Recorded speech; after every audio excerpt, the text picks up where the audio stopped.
Assalamualaikum warahmatullahi wabarakatuh. Salam sejahtera untuk kita semua. Perkenalkan, nama saya Solikatun. Saya salah satu dosen Prodi Sosiologi Universitas Mataram. Di sini saya akan menjelaskan salah satu mata kuliah yang saya ampu pada kurikulum MBKM perguruan tinggi. Di sini saya mengambil mata kuliah Sosiologi Kependudukan yang saya ampu pada semester saat ini semester 3. Nah, identitas mata kuliah, nama mata kuliah adalah Sosiologi Kependudukan. Bobot SKS di sini ada 3 SKS. Kemudian kode mata kuliah adalah SOS 321303. Berlaku pada semester 3, sifat mata kuliah bersifat wajib. Deskripsi mata kuliah. Sosiologi Kependudukan adalah mata kuliah teoretik yang berisi tentang berbagai konsep kependudukan. Mata kuliah ini memberikan kemampuan mahasiswa untuk memahami, menjelaskan berbagai konsep tentang kependudukan. Mata kuliah ini juga memberikan kemampuan mahasiswa untuk mengimplementasikan perspektif sosiologi dalam penelitian tentang masalah kependudukan dan juga untuk memberikan kemampuan mahasiswa untuk menganalisisnya. Output dari mata kuliah ini bertujuan untuk mengkaji dan menganalisis berbagai permasalahan kependudukan. Nah, CPL, capaian pembelajaran lulusan dari mata kuliah Sosiologi Kependudukan. Yang pertama ada sikap, yaitu berkontribusi dalam peningkatan mutu kehidupan bermasyarakat, berbangsa, bernegara, dan peradaban berdasarkan Pancasila. Yang kedua, bekerja sama dan memiliki kepekaan sosial serta kepedulian sosial terhadap masyarakat dan lingkungan. Aspek pengetahuan, di sini ada menguasai teori dan perspektif sosiologi dalam realitas sosial. Yang kedua, menguasai konsep permasalahan sosial. Aspek yang ketiga ada keterampilan umum. Mampu menerapkan pemikiran logis, kritis, sistematis, dan inovatif dalam konteks pengembangan dan atau implementasi ilmu pengetahuan dan teknologi yang memperhatikan dan menerapkan nilai humaniora yang sesuai dengan bidang keahliannya. Yang kedua, mampu mengkaji implikasi pengembangan atau implementasi ilmu pengetahuan dan teknologi yang memperhatikan dan menerapkan nilai humaniora sesuai dengan keahlian berdasarkan kaidah. Aspek keterampilan umum, yaitu mampu menganalisis dan memetakan permasalahan sosial. Yang kedua, mampu bekerja sama dan membangun jaringan kerja di dalam masyarakat. Nah, capaian pembelajaran mata kuliah Sosiologi Kependudukan di sini ada 4. Yang pertama, mampu memahami konsep demografi, arti, dan juga tujuan. Yang kedua, mampu menjelaskan fertilitas, morbiditas, mortalitas, dan juga migrasi. Yang ketiga, mampu menjelaskan data demografi, sumber, dan juga ukuran.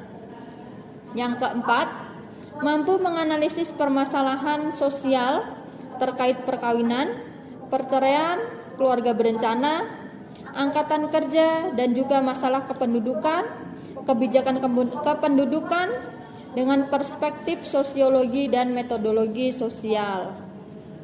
Nah, materi ajar dalam mata kuliah Sosiologi Kependudukan. Yang pertama ada konsep demografi, arti, dan tujuan.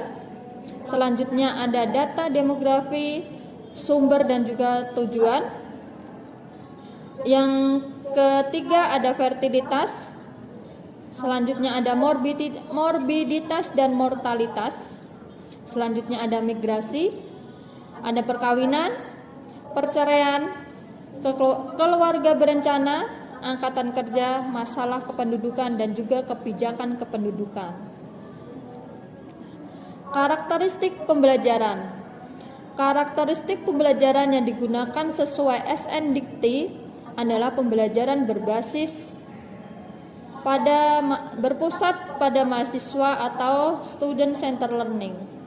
Capaian pembelajaran lulusan diraih melalui proses pembelajaran yang mengutamakan pengembangan kreativitas, kapasitas, kepribadian, kebutuhan mahasiswa, dan pengembangan kemandirian dalam mencari dan menemukan pengetahuan. Pendekatan pembelajaran yang digunakan di sini ada dua, pembelajaran online melalui aplikasi teknologi dan pembelajaran offline dilakukan perkuliahan tatap muka dengan mematuhi protokol kesehatan. Selanjutnya ada metode dan bentuk pembelajaran yang saya gunakan dalam mata kuliah Sosiologi Kependudukan. Metode pembelajaran yang digunakan adalah case-based learning atau pembelajaran berbasis kasus. Kemudian bentuk pembelajaran di sini saya menggunakan ceramah, metode ceramah, diskusi atau sesi tanya jawab, kemudian ada pemberian tugas atau penugasan. Ada tugas yang saya berikan, yaitu ada tugas individu dan juga ada tugas kelompok. Media pembelajaran yang saya gunakan ada WhatsApp group, kemudian Google Meet, kemudian ada Zoom, Spada dan juga SIA. Untuk sistem penilaian atau assessment yang saya gunakan dalam pembelajaran mata kuliah Sosiologi Kependudukan, di sini ada 5 aspek. Yang pertama ada kehadiran.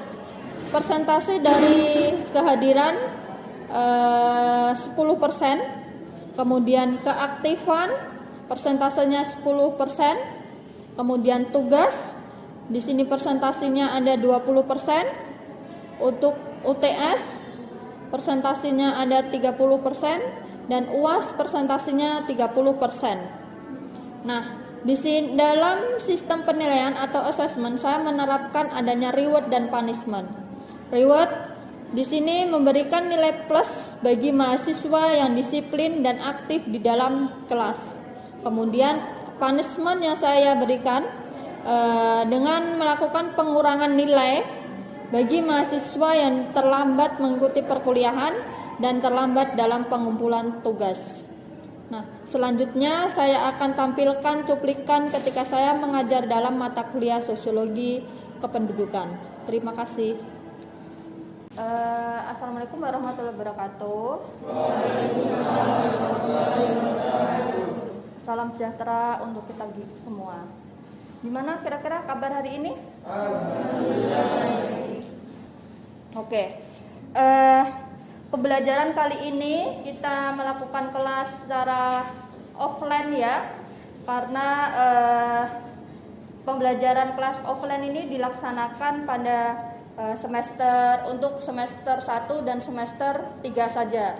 Di semester ke atas mahasiswa yang lainnya itu melakukan secara daring. Jadi biar mahasiswa semester 1 dan semester 3 ini tahulah bagaimana kampus dan bagaimana dosen-dosennya itu seperti apa. Tapi meskipun kita melakukan kelas secara offline, tetap mematuhi protokol kesehatan. Jadi kalian semua pakai masker dan juga jaga jarak. Oke.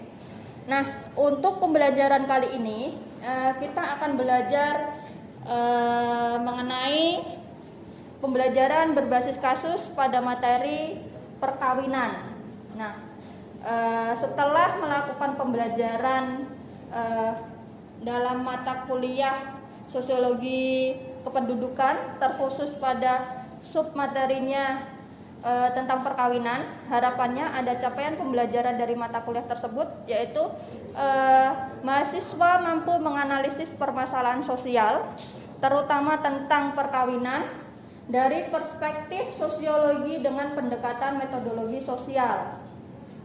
Nah, kemudian kita langsung masuk ke materi saja. Sudah siap? Oke. Lanjut. Nah, nih. Perkawinan.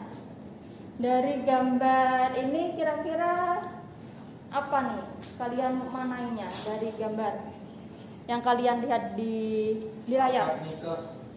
Apa? Akad nikah. Akad nikah. Terus? Ijab kabul. Mungkin mbaknya apa mbak? Suatu ikatan lahir batin antara perempuan dan laki-laki. Oke, ikatan lahir batin antara perempuan dan laki-laki. Jadi kita bisa lihat di layar tersebut, di situ ada gambar buku nikah ya. Warnanya ada hijau sama merah hati. Kemudian di situ juga ada laki-laki memasangkan cincin kepada perempuan. Nah, cincin itu biasanya sebagai simbol dari ikatan perkawinan. Jadi orang-orang yang sudah menikah, pasangan yang sudah menikah, itu biasanya kita bisa lihat dari cincin yang mereka pakai. Biasanya di tangan kanan, jari manis. Itu bisa. Kalau ada perempuan atau misalkan laki-laki pakai cincin di tangan kanan, jari manis, tandanya sudah menikah. Simbolnya kan gitu. Kenapa kok nggak gelang? Makanya yang dipakai kan cincin. Oke. Kemudian dari gambar di situ juga ada sepasang laki-laki dan perempuan yang lagi ijab kabul ya. Nah, kebetulan di situ gambarnya Raisa sama Daud ya, Miss Daud. Oke. Nah, lanjutnya di sini definisi perkawinan nih menurut Undang-Undang Perkawinan Nomor 1 Tahun 1974 Pasal 1. Perkawinan adalah ikatan lahir batin antara seorang laki-laki dan perempuan sebagai suami istri dengan tujuan membentuk keluarga atau rumah tangga yang bahagia dan kekal berdasarkan ketuhanan yang Maha Esa. Hal ini batas usia minimal umur perkawinan baik laki-laki maupun perempuan itu 19 tahun. Oke. Sampai di sini bisa dipahami? Bisa. Oke, saya lanjutkan ya. Oke. Nah, ini ada tujuan perkawinan. Dalam Undang-Undang Perkawinan Nomor 1 Tahun 74, tujuan perkawinan adalah membentuk keluarga yang bahagia dan kekal. Namun ada juga yang nih untuk melahirkan keturunan. Biasanya orang-orang yang melakukan pernikahan itu untuk mendapatkan anak, ya. Atau biasanya kan para orang tua tuh cepetan nikah biar dapat cucu nanti saya. Nah, mereka melakukan pernikahan untuk meneruskan generasi, melahirkan keturunan. Selain itu, tujuan perkawinan adalah untuk menghalalkan hubungan biologis antara perempuan dan laki-laki. Biasanya mereka-mereka yang udah dewasa, daripada nanti dikira masyarakat berbuat yang enggak atau zina, mereka lebih baik melakukan pernikahan. Jadi hubungannya itu halal, mau diapa-apain udah menjadi statusnya udah suami istri. Kemudian selanjutnya untuk menjalankan ibadah kepada Tuhan. Selain itu juga ada untuk mempererat hubungan persaudaraan. Jadi kalau kita menikah, otomatis keluarga dari si perempuan itu, kalau yang cowok ini ya, keluarga dari si perempuan akan bertambah ke keluarga kita. Nih, selanjutnya ada sumber data perkawinan. Jadi kalau kita mau cari di mana sih kita mau tahu jumlah orang-orang yang sudah menikah, yang statusnya sudah menikah, kita tinggal cari saja. Misalkan nih, yang pertama ada registrasi vital. Di sini kita bisa jumpai kita cari dari catatan sipil, KUA, gereja, wihara, pura maupun kelenteng. Kalau orang Islam kan biasanya kita mau daftar ya ke KUA, udah tercatat. Misalkan si A sama si B mau menikah tanggal sekian, bulan sekian, tempatnya di mana, kayak gitu. Udah ada. Kemudian selain itu kita bisa cari di sensus penduduk, yaitu yang dilakukan oleh Badan Pusat Statistik. Kita tinggal searching aja tingkat atau jumlah pernikahan yang ada di NTB atau mungkin yang ada di Mataram. Tahu Lombok Timur, Lombok Tengah itu nanti akan muncul tahun berapa, mau kalian cari datanya. Selanjutnya, kalau kita berbicara tentang perkawinan, ternyata banyak sekali permasalahan yang kita jumpai di dalam masyarakat. Salah satunya adalah kasus pernikahan anak. Pernah dengar? Pernah baca berita-berita biasanya di IG, media sosial ya, atau detik.com, itu banyak banget. Apalagi saat ini ya, pandemi, kemudian pembelajaran atau dunia pendidikan melakukan sekolah online secara daring lewat HP kayak gitu. Ternyata kalau kita baca berita pernikahan atau kasus pernikahan anak itu mulai meningkat. Nah, dari pernikahan anak ini maka akan berpengaruh pada derajat pendidikan masyarakat. Kalau kalian lihat dari gambar tersebut, apa yang kalian bisa terjemahkan atau tafsirkan? Tuh, ada anak yang gendong bayi ya, kemudian dia lihat temannya yang lagi main lompat tali. Apa kira-kira? Hilangnya masa remaja. Apa? Hilangnya masa remaja. Oke, hilangnya masa remaja. Ada lagi kira-kira? Tanggung jawab baru, jelas.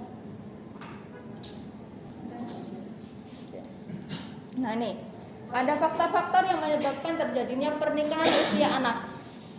Yang pertama, ada faktor pribadi. Apa sih faktor pribadi itu? Faktor dari diri sendiri. Ya, faktor dari diri sendiri. Apa kira-kira? Seperti rasa penasaran atau rasa ingin. Rasa apa? Adanya rasa penasaran yang besar di mana rasanya berkeluarga. Rasa penasaran atau ingin merasakan bagaimana sih berkeluarga itu. Ada lagi? Ingin melakukan pernikahan itu ingin bahagia. Mereka melihat ada persepsi itu kan bahagia banget. Jadi di situ ada ada motivasi, ada rasa penasaran dari orang-orang yang ingin melakukan pernikahan. Kemudian selain itu juga ingin menghindari rasa bosan, kesepian. Apalagi mereka dari keluarga yang kurang harmonis, broken home kayak gitu. Kan istilahnya dari keluarga itu dibiarkan gitu loh, nggak ada, kurang kasih sayang dari orang tua. Maka mereka mencari kasih sayang dengan jalan melakukan pernikahan. Kemudian selain itu ada keluarga. Biasanya ada unsur paksaan ya, anak-anak dipaksa untuk menikah dari orang tuanya. Bisa juga karena perjodohan, bisa juga karena ingin lepas tanggung jawab. Biasanya kalau yang perempuan bila orang tuanya lepas tanggung jawabnya, ya udah kamu menikah aja dengan si B, biar orang tua selesai tanggung jawab ketika sudah menikah. Selain itu ada budaya yang seperti apa nih? Oke, ya. Salah satu budaya yang ada di masyarakat Lombok ya, kita pernah dengar budaya yang namanya budaya merari. Ketika seorang laki-laki itu membawa kabur perempuan, dan itu pada waktu malam hari. Nah, disitulah masyarakat menganggap ketika si cewek ini udah dibawa hari sama laki-laki jam 10 malam ke atas biasanya ya, itu sudah dianggap menarik. Pandangan masyarakat yang seperti apa nih? Kalau udah dibawa hari, udah masyarakat tuh lihat ceweknya udah diapa-apain. Oke, benar. Jadi pandangan masyarakat tentang budaya merari ini, yang si anak perempuan cewek ini dibawa kabur ya, istilahnya dilarikan oleh laki-laki, itu pandangan mereka, perspektif mereka itu anak-anak perempuan, anaknya perempuan ini sudah diapa-apain. Takutnya udah dia melakukan hal-hal yang tidak diinginkan atau melanggar norma-norma yang ada di dalam masyarakat. selain itu pandangan masyarakat tentang budaya merari ini juga kalau si anak ini udah diculik, dibawa lari, itu pantang untuk di apa ya? Hah? Ya dibawa lagi ke keluarga si cewek. Jadi mau nggak mau itu harus dinikahkan. Ibaratnya kalau misalkan dibawa, ditarik lagi ke keluarga perempuan itu dianggap aib. Selain itu, nah ini sesuai dengan penelitian yang saya lakukan dengan tim ya pada tahun ini, tahun 2001. Saya dan tim melakukan penelitian terkait hegemoni budaya Mararik terhadap pernikahan anak. Ternyata salah satu faktor yang meningkatkan pernikahan anak adalah budaya Mararik, karena banyak anak-anak atau terutama pemuda itu ya, kalau mereka ingin direstui untuk melakukan pernikahan, mereka memutuskan untuk melakukan Mararik. Jadi pacarnya itu, ceweknya dibawa kabur, dibawa pergi. Jadi nanti mereka dinikahkan, meskipun secara hukum usia mereka belum diperbolehkan, karena hukum adat ya, aturan adat yang berlaku. Paham sampai di sini? Oke, selanjutnya ada pendidikan. Tingkat pendidikan masyarakat yang masih rendah itu mengakibatkan pola pikir masyarakat yang masih tertutup, yang masih konvensional. Kemudian ada dari sisi aspek ekonomi, dari keluarga yang ekonomi rendah biasanya memutuskan untuk melakukan pernikahan anak biar lepas ekonominya, terutama khususnya bagi cewek ya. Biasanya ini masih ada hubungannya dengan keluarga, itu juga masih tersangkut. Kalau enggak, ya udah kamu nikah aja biar utang-utangnya nanti lunas, bisa jadi. Itu kan dari sisi ekonomi. Apalagi kalau di Lombok itu kan perempuan tidak mengeluarkan biaya untuk pernikahan ya, paling banyak ada dikeluarkan oleh pihak laki-lakinya ya yang mengeluarkan. Sampai di sini bisa dipahami? Oke. Nah, ternyata dari melakukan pernikahan anak atau kasus pernikahan anak itu ada juga konsekuensinya, ada dampaknya. Yang pertama, tingginya angka kematian ibu dan anak serta gangguan kesehatan. Jadi ketika usia menikah itu masih muda, masih remaja, bahkan masih anak-anak, dari segi kesehatannya ya, dari sisi reproduksi ini masih belum matang, maka disitulah rawan akan terjadi tingkat kematian antara ibu dan anak, karena rahimnya, reproduksinya itu belum siap, belum matang dia.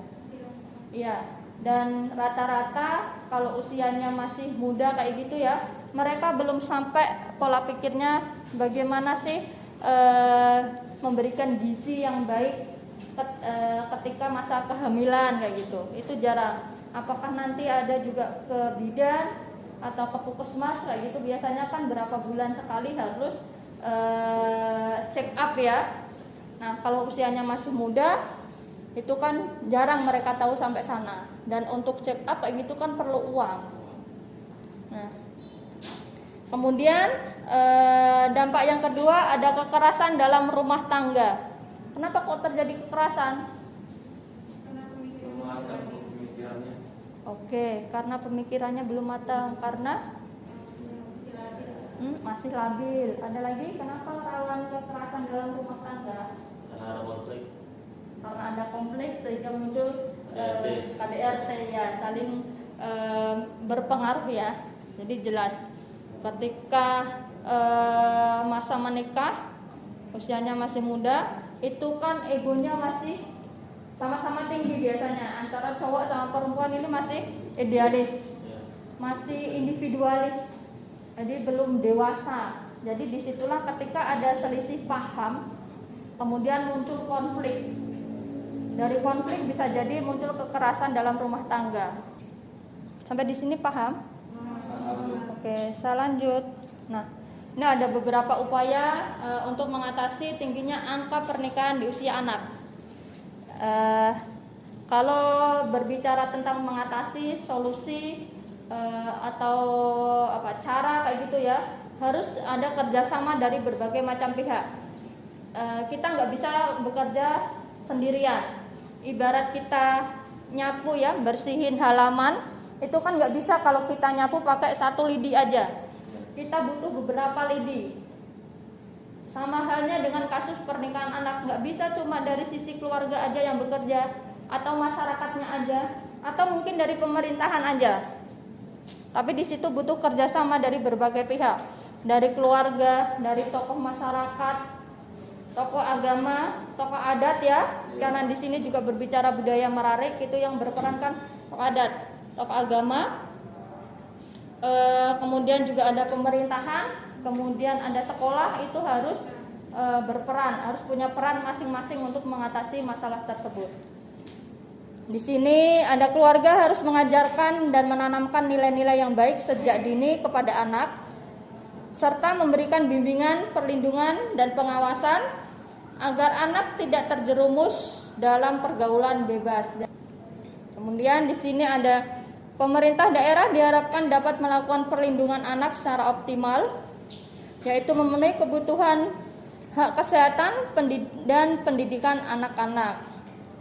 Ada pemerintah pusat melalui Departemen Pendidikan Nasional dan Departemen Agama diharapkan dapat memberikan penjelasan bagi masyarakat mengenai perlindungan atas hak anak, termasuk menjaga agar tidak menikah di usia muda.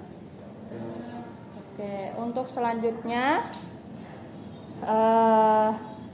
ada tugas.